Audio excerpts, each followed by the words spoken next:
O áudio que vocês vão ouvir agora é parte do podcast Xadrez Herbal. Caso vocês queiram ouvir mais sobre esse assunto e outros temas de política internacional, é só ir em xadrezverbal.com. Bem, passemos agora para a coluna aberta, na qual eu e o Felipe daremos um giro pelo velho continente. Parlamento turco aprova a adesão da Suécia à OTAN. Em outras palavras, governo Erdogan manda o parlamento aprovar a adesão sueca da OTAN depois de ficar um ano enrolando para vender o melhor possível o seu voto de aprovação da entrada da Suécia na OTAN. Então, o que significa? Os Estados Unidos aprovaram, vão aprovar a venda de caças F-16 modernos, a versão moderna do caça. O caça é um caça que já vai fazer quase 50 anos daqui a pouco. O projeto dele, melhor dizendo. E aprovar a venda dos caças F-16, até para compensar aquela retirada, aquela chutada da Turquia do projeto do F-35. Também a retirada da Turquia de algumas listas de sanções. E a Suécia, como a gente já havia comentado antes, nós tivemos o acordo Turquia-Suécia, a Suécia se comprometeria a ajudar a Turquia nas, muitas aspas, luta contra o terrorismo. Em outras palavras, a Turquia vai querer informações sobre os curdos que vivem na Suécia e também retirar parte do embargo da indústria armamentista sueca, que é um dos motivos do fato da Suécia ter mantido sua política de neutralidade durante tanto tempo. Então a Suécia também vai retirar algumas barreiras da sua própria indústria armamentista. Isso, claro, o que a gente sabe, e em geral. Então agora, por 287 votos a favor, 55 contra e 4 abstenções, a Suécia foi aprovada na OTAN pela Turquia. No parlamento, o Erdogan ainda precisa assinar, então o Erdogan também vai esperar um pouquinho para assinar. E tem um outro obstáculo, que é a Hungria. A Hungria, que é o integrante da OTAN com o governo mais pró-Rússia hoje, talvez aí a Eslováquia entrou nesse clube também, como a gente comentou. E o Viktor Orbán falou que ele vai pedir que o parlamento húngaro vote a adesão sueca à OTAN na primeira oportunidade possível. Claro, porque desde maio de 2022 não teve oportunidade. Por coincidência, meu caro Matias, ontem o primeiro-ministro sueco, o Ulf Kristersson, afirmou, anunciou que vai ter uma reunião com o Viktor Orbán. A reunião com o Viktor Orbán, assim, com o Erdogan ainda tem um mínimo de classe. O Erdogan deve falar, não, a gente tem que negociar, vamos negociar, enfim. Então, o Viktor Orbán vai ser estilo filme ruim, de máfia. Ele vai sentar lá e vai falar, então, o que você me dá? O que você vai me arrumar para eu aprovar aí a sua entrada na OTAN? Então, no caso, a Hungria, obviamente, não tem o mesmo poder de barganha que a Turquia, mas ainda assim, a OTAN, para ser expandida, para você ter uma nova adesão, todos os Estados-membros têm que aprovar. Então, o voto da Hungria, legalmente falando, ele vale o mesmo que o dos Estados Unidos, vale o mesmo que o da França, que são potências nucleares, legalmente falando. Claro que na prática é diferente, mas a Hungria ainda assim vai tentar barganhar, vai tentar conseguir alguma coisa. A Hungria que também está enrolando esse tempo todo. Essa então é uma das principais notícias. E aí, meu caro Matias, a gente vai fazer o nosso primeiro giro pela guerra na Ucrânia em 2024, já que esse é o nosso primeiro bloco europeu em 2024. A gente ainda não tinha feito e a gente vai aproveitar inclusive no final para dar uma zapeada pelas eleições que ocorreram esse ano. Começando pelo dia 20, quando o Zelensky disse que a retórica de Trump sobre a guerra na Ucrânia é muito perigosa. Porque o Donald Trump, ele falou num comício, dentre aquelas... Não é o estilo Donald Trump de falar, que ele acabaria com a guerra em 24 horas. E o Zelensky disse que isso é um discurso muito perigoso, porque pode significar que o Trump vai tomar decisões por si mesmo, sem conversar com os envolvidos, sem a nossa opinião, né? Ou seja, ele está com medo de que se o Donald Trump vencer, o Donald Trump vai falar, olha só, a Ucrânia não vai ter ajuda militar, não vai ter bilhões de dólares, não vai ter nada, né? Vocês que se ferram aí, e olha só, a gente reconhece as anexações dos oblasts ucranianos pela Rússia, né? Se isso acontecer, cara, vai ser surreal, assim, vai ser surreal. Porque o Donald Trump vai na prática dizer, olha só, o meu país torrou dezenas de bilhões de dólares para muito pouca coisa, né? Claro, né? A ideia é sangrar a Rússia, né? Como o próprio Jake Sullivan já falou. Aí, meu caro Matias, no dia 21, a Rússia anunciou que estava suspendendo as operações no terminal petroleiro de Ust-Luga, né? Que fica no Golfo da Finlândia, a cerca de 170 quilômetros de São Petersburgo, no Oblast de Leningrado. Tá? Para quem não sabe, a cidade mudou de nome, deixou de ser Leningrado, mas o Oblast continua sendo. Tá? E essa semana tivemos os 100 anos, né, da morte do Lenin. Teve lá uma cerimônia, né, por integrantes do Partido Comunista, mas não teve nada oficial do governo russo. Mas repercutiu bastante, né, os custos, né, para manter a múmia. A múmia do Lenin. Não é... Eu não estou xingando o Lenin, mas aqui o mausoléu dele segue intacto, né? Não, e é uma grana para manter a múmia. E teve um tempo atrás, a gente até comentou que o Vietnã se ofereceu para, tipo, se vocês não quiserem mais, a gente recebe. Lembrando que o Lenin não queria isso, né? O Lenin queria ser cremado. Né? Então, assim, respeite o desejo do morto, né? Pelo menos no meu caso, espero que seja respeitado. Eu quero ser cremado, eu já deixo registrado aqui. Eu quero ser colocado num barco, o barco ser ateado fogo. Você é ao som de Enya. Agora. Não, ao som de Enya. Não, é Senhor dos Anéis. Tô brincando. Eu quero... Não sei o que eu quero, eu não quero nada. Na verdade, eu queria simplesmente evaporar, assim, que nem o Obi-Wan, que nem o Yoda... Enfim. Mas são cerca de $200 mil anuais, né? Pra manter... Pois é, agora multiplica por 100. Ué, multiplica por 100. Enfim, o terminal de combustível, né, no Golfo da Finlândia, ele foi potencialmente atingido por drones ucranianos. Por que potencialmente? Né? Porque a Rússia, né, não quis admitir essa possibilidade e a Ucrânia, né, também não quis confirmar, né, essa possibilidade, né, de ter realizado um ataque a um alvo estratégico próximo de uma das principais cidades russas, né, muito longe da Ucrânia, e aquela política que a gente já comentou aqui, né, de opacidade. Até porque, o que acontece? Se a Ucrânia falar, olha só, é isso aí, a gente atacou sim a refinaria de petróleo, né, o terminal, melhor dizendo, de combustíveis, perto de São Petersburgo. E aí a Rússia pode falar, tá bom, então a gente vai usar uma bomba nuclear tática, por exemplo, em represália.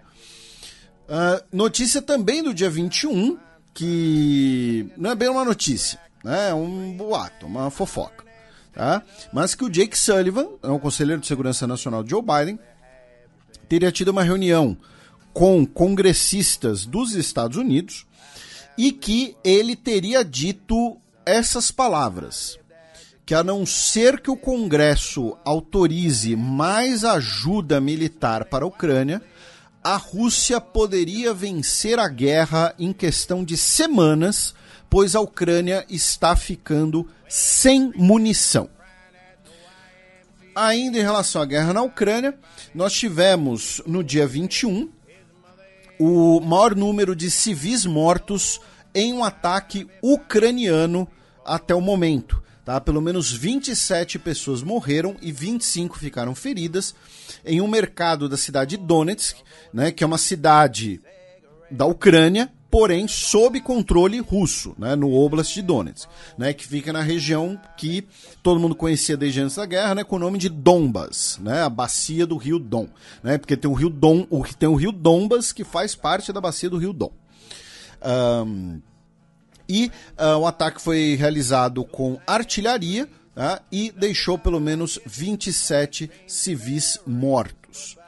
Já no dia 22, o Zelensky assinou um decreto afirmando que diversos territórios, né, hoje da Federação Russa são historicamente habitados por ucranianos. O decreto busca, inclusive, os mapas, né, da República Popular Ucraniana, né, que teve uma vida bastante curta ali em 1919, no contexto da Guerra Civil Russa, e afirmou que é necessário que as autoridades internacionais possam preservar a identidade nacional desses ucranianos, né? A principal região dessas listadas é a região de Kuban, né? Que é uma região historicamente habitada por cossacos, né? E hoje, né, a Ucrânia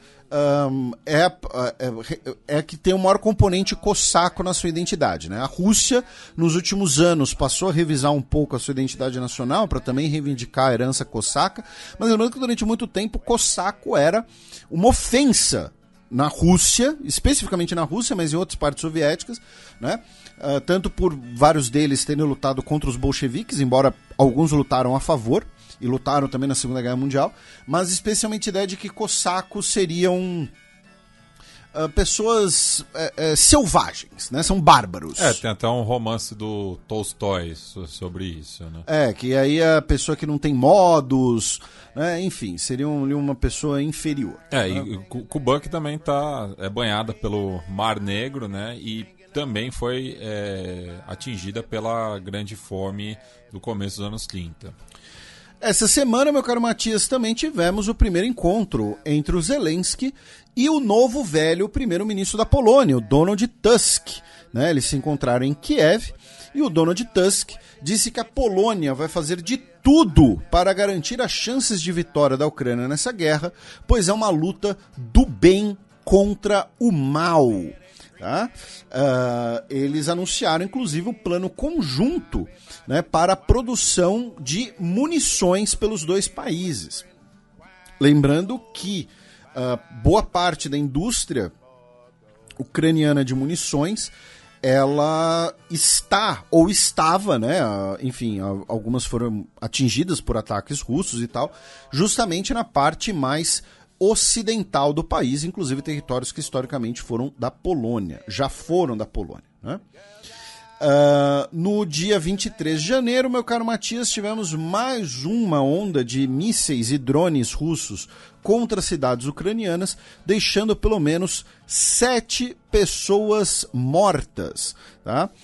Uma das cidades mais atingidas é a cidade de Kharkov, ou Kharkiv, né, na grafia ucraniana. E aí, meu caro Matias, uma notícia de ontem, dia 24, tá, que está despertando uma troca de acusações, está despertando bastante atenção. O que aconteceu? Tá?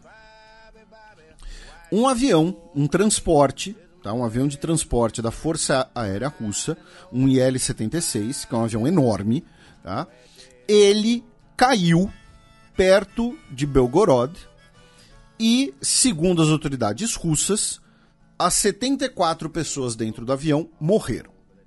Tá? O que a gente sabe, o avião caiu. Tá? O avião ter caído, a gente tem as imagens. Tá? Qual é a troca de acusações? Inicialmente, tá, o Ministério da Defesa russo afirmou que estava investigando o que aconteceu e que o avião teria caído durante um voo de rotina. Tá? Depois disso, canais no Telegram, fontes extras oficiais, tá, afirmaram que militares ucranianos estavam, né, repercutindo que a Ucrânia abateu o avião, que o avião não caiu, tá, que o avião foi abatido pelos ucranianos, pois o avião estaria carregando munições. Aí a Rússia virou e falou: vocês abateram o avião? Na verdade, ele não tinha munições. Na verdade, você tinha 6 tripulantes, tá? E 65 prisioneiros ucranianos que estariam sendo levados, tá, para perto da fronteira como parte de um acordo de troca de prisioneiros. Então vocês abateram o nosso avião, mataram 9 russos, porque eram 6 tripulantes e 3 guardas, mas vocês que mataram 69 prisioneiros ucranianos, tá? E aí a Ucrânia virou e falou assim, não, a gente não abateu nada. Quem reivindicou essa história de abate foram os canais de Telegram, foram fontes extraoficiais. Um porta-voz da agência de inteligência russa, da ucraniana, confirmou que estava prevista, sim, uma troca de prisioneiros entre os dois países no poço de fronteira, né, que fica em Kolotilovka, que é justamente perto de Belgorod, tá, no Oblast de Belgorod, inclusive. Né, lembrando, Oblast é como se fosse um estado da Rússia. Mas a gente não abateu nada, tá? Tinha troca de prisioneiros, teve um pessoal lá no Telegram extraoficial que reivindicou essa história de abate, mas não foi a gente. A Rússia, então, está ou maltratando prisioneiros ucranianos ou está usando um acidente para fazer terrorismo psicológico, tá? Dizendo que os prisioneiros ucranianos morreram ou que, inclusive, seria uma mentira, né? Que, na verdade, o avião estaria de fato carregando munições e que eles inventaram que estava cheio de prisioneiros para esconder o fato de que eles mataram esses prisioneiros em outra ocasião. Aí teve gente em canais de Telegram pró-Rússia falando que, na verdade, a Ucrânia fez uma queima de arquivo. Tá? Que a Ucrânia sabia que eram prisioneiros e que ela mesma bateu o avião para repercutir negativamente para o lado russo e que, na verdade, eles estavam interessados em queima de arquivo. Então, agora está rolando toda essa troca de acusações, tá? E como, né, a gente sempre lembra aqui, especialmente o Matias, né, aquela frase, né, que é quase um chavão, mas na guerra a primeira vítima é a verdade. Então você vai me perguntar assim, mas Felipe, o que de fato aconteceu? Né? Quem abateu esse avião? Né? Ele caiu, ele foi abatido, ele estava carregando munições ou ele estava carregando prisioneiros? Não dá para saber. Agora, tem uma questão interessante, que um jornal francês, tá, publicou uma matéria que se chama, né, L'avion abattu était touché par une frappe ucranienne selon source militaire française. Tá? Isso, no nosso idioma, significa avião abatido foi derrubado pelos ucranianos, diz fonte militar francesa. E a matéria do France Info diz que teria sido utilizado, inclusive, um míssil Patriot, tá, com alcance suficiente para abater esse avião. Então, que de fato ele teria sido abatido. Agora, ele estava carregando munições ou prisioneiros ucranianos? Não sabemos. Tá? Todas as acusações podem ser verdade. Os ucranianos podem ter abatido achando que eram munições e de fato eram. Os ucranianos podem ter abatido achando que eram munições e eram prisioneiros. Os ucranianos podem ter abatido achando que eram munições e os russos estão mentindo sobre prisioneiros. Os russos estão mentindo para cobertar que eles mataram esses caras em outras circunstâncias. Ou os russos estão mentindo para fazer terrorismo psicológico. Ou os ucranianos estavam queimando arquivo. Não sabemos, tá? O fato é, essa foi talvez a principal notícia desse fim, né, desse dia 24. Essa troca de acusações. Aí, meu caro Matias, a gente sai da guerra, vamos começar o nosso giro europeu. Né? Começando pela própria Rússia, né? Já que um avião particular, tá? De um modelo relativamente antigo, inclusive, né? Um Dassault Falcon 10, um jatinho executivo da década de 70 ainda, ele caiu no Afeganistão, tá? 4 pessoas foram resgatadas e 2 morreram. O avião estava indo da Tailândia para a Rússia, tá? E muito provavelmente o avião foi alugado por um cidadão russo com grana, tá? Com bastante grana, porém as identidades, né, das pessoas ainda não foram reveladas. Outra notícia de hoje, tá, é que uma corte na Rússia condenou o Igor Girkin a 4 anos de cana, tá? Pelo seu comportamento antipatriótico e por incitar extremismo. O Girkin, ele é um agente da FSB, ele já foi vice-ministro da Defesa da República de Donetsk, ele já defendeu, né, o uso de armas nucleares contra a Ucrânia, e ele era um crítico da guerra, não porque ele era contra a guerra, mas porque ele achava que o governo russo está indo leve demais. E ele, ao receber a sentença, ele gritou: "Eu sirvo a pátria", né? Bom português, ele é um fascista russo que foi preso, tá? Ele foi preso por ser fascista demais, tá? Se aqui isso existe. Passamos rapidamente, meu caro Matias, para a Finlândia, já que nesse final de semana teremos eleições presidenciais, tá? Na Finlândia. Lembrando, a Finlândia é um governo parlamentarista, né? Então o presidente, ele é uma figura independente, tá? Ele é uma figura que, mesmo tenha tido carreira política, enfim, ele não representa, né, o seu partido, tá? Nesse mandato de 6 anos. E o favorito, né, é o Alexander Stubb, né, acho que é a pronúncia mais correta, que foi primeiro-ministro, né, entre 2014 e 2015.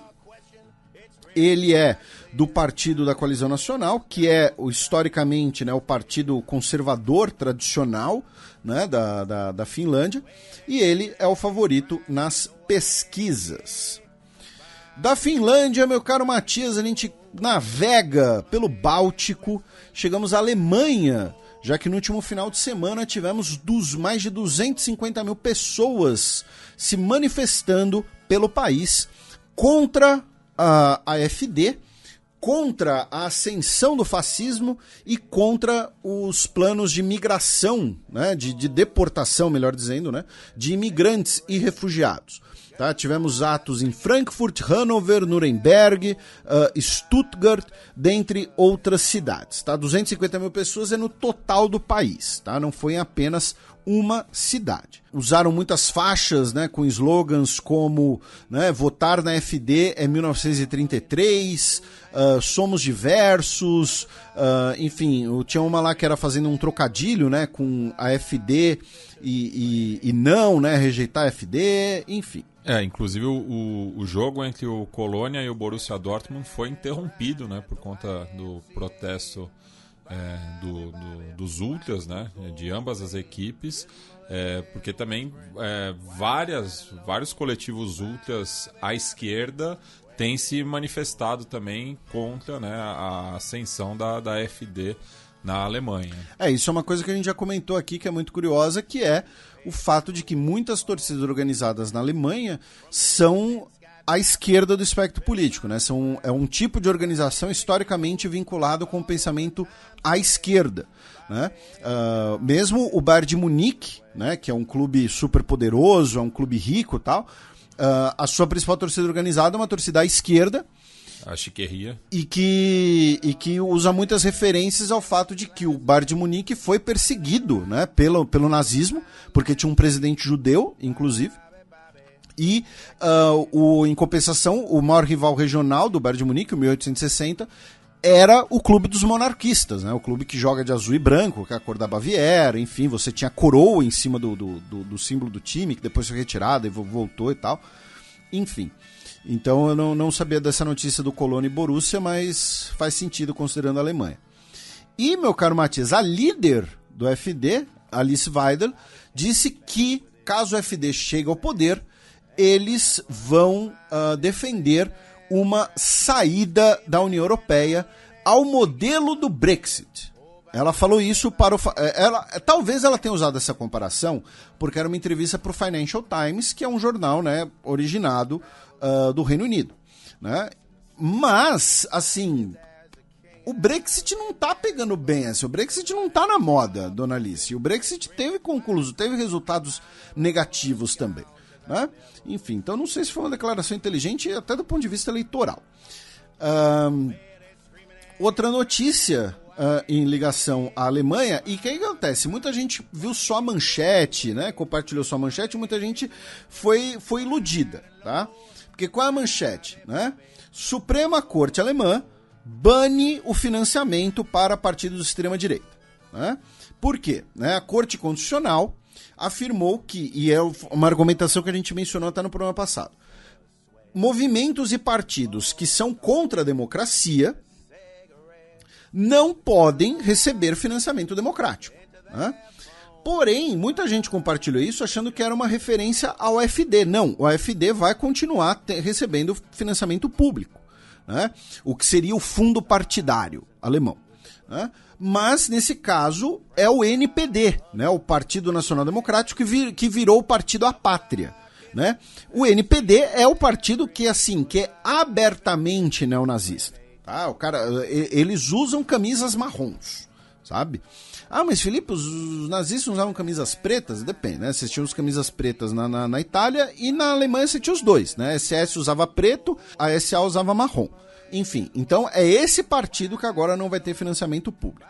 Da Alemanha, meu caro Matias, nós vamos para os Países Baixos, tá?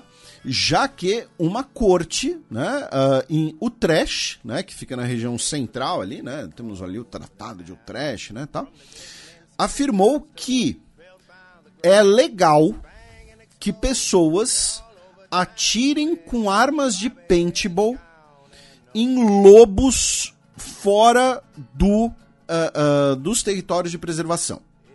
Tá? A notícia parece surreal, mas o que acontece? É proibido você caçar lobos, tá? Você não pode pegar uma arma nos Países Baixos e ir lá e caçar um lobo, tá? Se um lobo te atacar, você pode se defender. Porém, e na situação meio termo, né? Você tem um lobo ali, sei lá, perto da cidade, perto da sua fazenda. Você não pode atirar nele legalmente. Mas se você atirar nele com uma arma de paintball?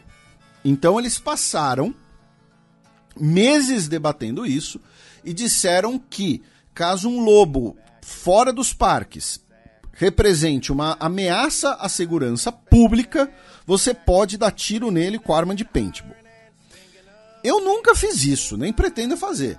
Mas assim, eu imagino que se você atira com uma arma de paintball num lobo, ele só vai ficar puto. E aí que sim que ele vai querer te comer, entendeu? Mas não sei, eu não pretendo saber. Tá? Dos Países Baixos, meu caro Matias, nós vamos para a França, né? Já que os fazendeiros franceses entraram, né, na onda dos fazendeiros alemães e também iniciaram protestos, né? Tratoraço? Um tratoraço, né? Bloqueando estradas pela França, né? Lembrando, a França é a maior produtora agrícola da União Europeia. A França é a mentora das políticas protecionistas agrícolas europeias. A França, há muito tempo, subsidia boa parte da sua produção rural, fundamentando isso em questões desde segurança nacional, né? Então a ideia golista, né, de que a França tinha que ser autossuficiente em alimentos, até ideias ligadas à densidade demográfica, do tipo, a gente tem que manter essa galera no campo, porque se todo mundo for para a cidade, ferrou. E até lá também a cultura nacional. Né? Ah, sim, né? O queijo, o vinho, sim. É bem lembrado, né? Você também tem essas questões culturais como justificativa legal. Então, assim, você tem os fazendeiros, né, como uma demografia muito poderosa na França do ponto de vista político em comparação ao tamanho dessa população. Tá? Lembrando que quando a gente falou, por exemplo, dos protestos dos coletes amarelos, né, você tinha esse componente também de produtores rurais. Então, tivemos agora esses tratoraços, né, com bloqueio de estradas pela França, e aí também emularam, né, os fazendeiros neerlandeses jogando esterco, né, nas estradas ou na entrada das cidades. Teve um vídeo que eu não sei se ele é recente, mas aparentemente jogaram esterco aquela lanchonete vermelha e amarela do palhaço, né? Jogaram esterco lá, enfim. E os protestos são por quê? Especialmente por conta da alta do preço do diesel e a entrada de produtos baratos ucranianos, né? A mesma coisa que aconteceu na Polônia, só que numa escala maior. Porque vamos lembrar, o que aconteceu? como um gesto de solidariedade, como um gesto de apoio econômico, a União Europeia falou: Ucrânia, os seus produtos vão poder entrar aqui na União Europeia com tarifa zero. Né? Só que os produtos ucranianos são mais baratos. Por quê? Primeiro, a Ucrânia é muito grande. Segundo, a Ucrânia tem um território fértil. E terceiro, a Ucrânia não segue os mesmos parâmetros de segurança sanitária, os mesmos parâmetros de compensações ambientais que os produtores rurais da União Europeia. Então, os produtos ucranianos, especialmente grãos, né, mas também algumas frutas, como maçãs, entram na União Europeia muito mais barato. E o produtor europeu se ferra, né, na cabeça dele. Né? Então, a reação a isso, quando eu digo na cabeça dele, não é que ele não se ferra, é que ele vê isso como algo injusto. Ele fala, pô, o governo não está favorecendo o ucraniano em detrimento dos internos. Né? O que esses governos talvez pudessem ter feito, né, é o que os fazendeiros que governavam o Brasil faziam no início do século XX. Comprava a produção ucraniana para apoiar a Ucrânia e tacava fogo depois. Né? Ou então manda para regiões mais necessitadas, mas aí já é demais. Né? Aí já é vandalismo. Né? Enfim, brincadeiras à parte, o fato é, os manifestantes estão protestando contra a alta do preço do diesel, a competição com importações baratas e o fato de que o Macron, dentre aquelas várias declarações dele, né, de reformas econômicas e tudo mais, né, sempre fala em políticas de eventualmente austeridade, incluindo diminuições dos subsídios para agricultores. Tá? E como a gente mencionou, a França é um dos países, não vou dizer mas é um dos países que mais fornece subsídio para o seu setor agrícola no mundo. E como parte desses protestos, nós tivemos um acidente entre um carro e um trator que deixou uma mulher de 35 anos e a sua filha de 14 anos mortos. Tá? Então já tivemos 2 vítimas fatais perto de Toulouse por conta dessas manifestações e o marido da vítima, pai da outra vítima, ficou bastante ferido. Aí, meu caro Matias, uma outra notícia francesa, notícia de hoje, né? A Suprema Corte Francesa, né? Ela, né, o Conselho Constitucional, né, o nome oficial, anulou, né, vários pedaços, né, cerca de metade daquela nova lei de imigração, né, afirmando que esses artigos são inconstitucionais. Tá? E o que acontece? Muitas das propostas feitas originalmente pelo Macron foram mantidas, porém o que foi adicionado depois no Legislativo, especialmente pelo Reunião Nacional, né, antiga Frente Nacional, foi cortada. E aí o presidente do Reunião Nacional, né, o Jordan Bardella, né, lembrando, o Reunião Nacional é o partido de extrema-direita francês, da Marine Le Pen, afirmou que o povo estava sofrendo um golpe dos juízes com o apoio do presidente. Tá? Porém, parte dessas emendas que foram cortadas, elas podem ser aprovadas novamente em novos processos legislativos. Tá? A Suprema Corte vetou alguns, dizendo que eram inconstitucionais, e outros foram vetados, afirmando que eles não tinham relação com o tema da lei. Né? O bom e velho cavalo de Troia. Né?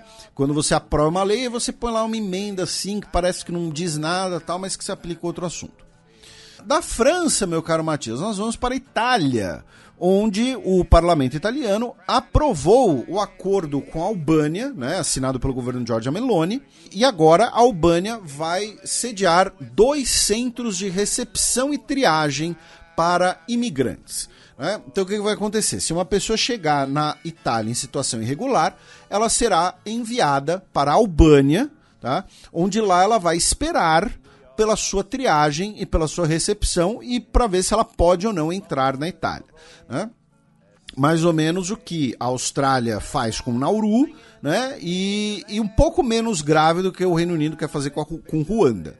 Mas ainda assim, né, uma situação absurda. Né? Então assim, a pessoa vai chegar na Itália, vai ser enviada para a Albânia e vai ficar lá até não sei quanto tempo. Né?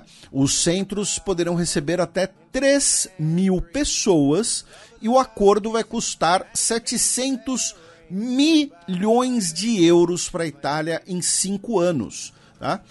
Isso é muito caro para isso. Tá? Não me parece uma conta eficaz. E aí, meu caro Matias, o que acontece? A Europa, né, é um local muito mais desenvolvido, é um local só de gente iluminada, é um local só de gente, né, só de gente legal, de gente civilizada, e é por isso, né, que é um local que você não precisa se preocupar com doenças nem nada. Obviamente sou sendo sarcástico e a OMS, a Organização Mundial de Saúde, emitiu um alerta de urgência devido ao número alarmante de casos de sarampo na Europa. Tá? Foram 941 casos em 2022, para 2023 esse número passou para 30 mil. Felipe, lembrando que tem vacina contra sarampo, né? Exatamente, tá? 40% dos casos são justamente entre crianças de 1 a 4 anos, porque os pais estão sendo negligentes com as vacinas, isso se não estiverem comprando teorias da conspiração. É que teve um surto recente em Nova York de sarampo em relação a uma comunidade judaica ortodoxa. Isso, né? Porque eles não costumam se vacinar. Sim. Por isso que um dos bairros ortodoxos em Israel era um dos locais com o maior número de Covid per capita do mundo. Né? E um dos epicentros dessa crise está sendo o Reino Unido, inclusive. Tá? Lembrando que o sarampo pode, né, gerar uma série de complicações pela sua vida inteira, e uma dessas complicações, assim, casos extremamente graves, chama morte. Tá? Então nós temos aí uma explosão de casos de sarampo, e se você está nos ouvindo e é responsável por uma criança, né, é pai, mãe, madrasta, padrinho, padrasto, o que for, vacina, tá? No caso aqui no Brasil, né, é a tetraviral, né, que é produzida aqui, é uma agulhadinha, tudo bem, acontece, faz parte, não é o Zé Gotinha. A criança nem vai lembrar, nos primeiros meses que toma. Ah, então se ela não vai lembrar, tá tudo bem, entendi. Se ela não vai lembrar, pode se vestir de palhaço assassino para dar vacina para ela, causar trauma, tá bom. Enfim, então, né, agulhem as crianças, vacinem as crianças, tá? Então é isso aí. E outro informe de uma agência da Organização das Nações Unidas, só que mais otimista, é que a Organização Mundial do Turismo, que é sediada em Madrid, por isso que a gente incluiu neste bloco, informou na sexta-feira da semana passada que o mundo recuperará em 2024 os níveis de turismo pré-pandemia, né? Já que em 2023 nós tivemos 1 bilhão e 300 milhões de turistas que viajaram ao estrangeiro, em comparação a 900 milhões em 2022 e 450 milhões em 2021. A cifra do ano passado equivale a 80% do nível em 2019, no qual viajaram 1 bilhão e 460 milhões de pessoas, o que era o recorde até então, né? Quem contribuiu mais para esses números foram o Oriente Médio, com um incremento de 22% em relação a 2019, e o continente americano, levando no geral, né? As 3 Américas, que teve 90% do nível de 2019, enquanto que a Europa, que é o principal destino turístico do mundo, teve 94% do nível pré-pandêmico. Isso nas palavras do secretário-geral da OMT, o Zurab Pololikashvili. Lembrando que o turismo corresponde a cerca de 3% do PIB mundial, né? Chegando a uma cifra de 1 bilhão e 400 milhões de dólares. E pra gente fechar, meu caro Matias, né, como eu disse, a gente vai dar uma zapeada aí pelas eleições europeias, por algumas eleições europeias, né? Começando, né, agora no dia 10 de março, né, quando teremos eleições em Portugal, né, depois da renúncia do António Costa, né? O candidato do Partido Socialista será o Pedro Nuno Santos, e as pesquisas atuais, né, ainda tem mais de um mês, mas as pesquisas apontam que o PS lidera as pesquisas, tá? Ele vai ser o primeiro colocado, porém, com 30% das intenções de voto, ele está bem abaixo do seu desempenho em 2022, quando teve maioria. Em segundo lugar, com mais ou menos 26%, está a Aliança Democrática, que é a coalizão conservadora. E em terceiro lugar está o Chega, né? O partido da direita nacionalista, anti-imigração, né? Que tem alguns setores apologéticos da ditadura fascista do Antônio Salazar. E, liderado pelo André Ventura, eles estão aí com cerca de 15% das intenções.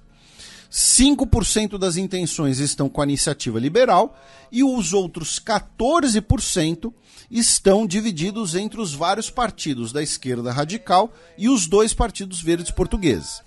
Então, isso significa que o Partido Socialista, caso vença, para formar um governo, vai precisar reativar a geringonça, né, que é a frente de vários partidos de esquerda que governou Portugal entre 2015 e 2019. O Chega, né, provavelmente vai se concretizar, né, como a terceira força do país. E aí a grande pergunta é se é possível ter um governo de direita entre PSD e Chega, né? Se o PSD vai aceitar negociar o Chega. No dia 8 de maio teremos eleições na Macedônia do Norte, tá? A gente vai falar mais disso mais pra frente, mas o aspecto mais interessante dessa eleição é que os nacionalistas estão na frente, tá? Eles são contra o acordo, né, do nome do país com a Grécia, são contra a representação das minorias albanesas e são pró-Rússia. Lembrando, a Macedônia entrou na OTAN em 2020, então pode se tornar mais um país membro da OTAN com um governo pró-Rússia, dentre outras questões, claro. Outra eleição balcânica nesse ano vai ser até o dia 22 de novembro, na Croácia. Porém, a não ser que aconteça alguma coisa muito bizarra, não tem muita notícia, tá? A União Democrática Croata, né, que é o partido conservador pró-União Europeia, vai continuar na frente. Eles têm, né, uma aprovação popular muito grande. 15 de março... Que é o partido anti-Sérvia. É isso. 15 de março, o Putin vai ser eleito com 512%, né? Em junho, teremos eleições na Bélgica, tá? Onde, ao que tudo indica, o legislativo vai continuar pulverizado, né, entre diversas legendas. Se não me engano, são 10 partidos, né, no parlamento belga. Ser um governo claro e viável. No segundo semestre, teremos eleições na Áustria, onde a extrema-direita do Partido da Liberdade está vencendo as pesquisas, tá? É a favorita para vencer as eleições, porém não vai conseguir governar sozinho. Então provavelmente vai ter que refazer aquela coalizão com os conservadores, que é a coalizão que governou até pouco tempo atrás, porém invertendo a ordem, né? Agora a extrema-direita... Lembrando, no caso do Partido da Liberdade da Áustria, é um partido literalmente fundado por nazistas. Tá? É um partido que literalmente foi fundado na década de 50 por ex-simpatizantes do Partido Nazista. Tá? Enfim, e eles que vão ser o sênior da chapa. Em outubro, teremos 3 eleições em ex-repúblicas soviéticas, tá? Que a gente vai falar mais pra frente, né? Geórgia, Lituânia e Moldova. E finalmente a gente tem 2 coisas interessantes, que é, nesse ano... Só um detalhe, né, Felipe? Que no sistema parlamentarista essas são as eleições que estão previstas. Pois porque surpresas podem acontecer. E você mencionou a questão do sistema parlamentarista.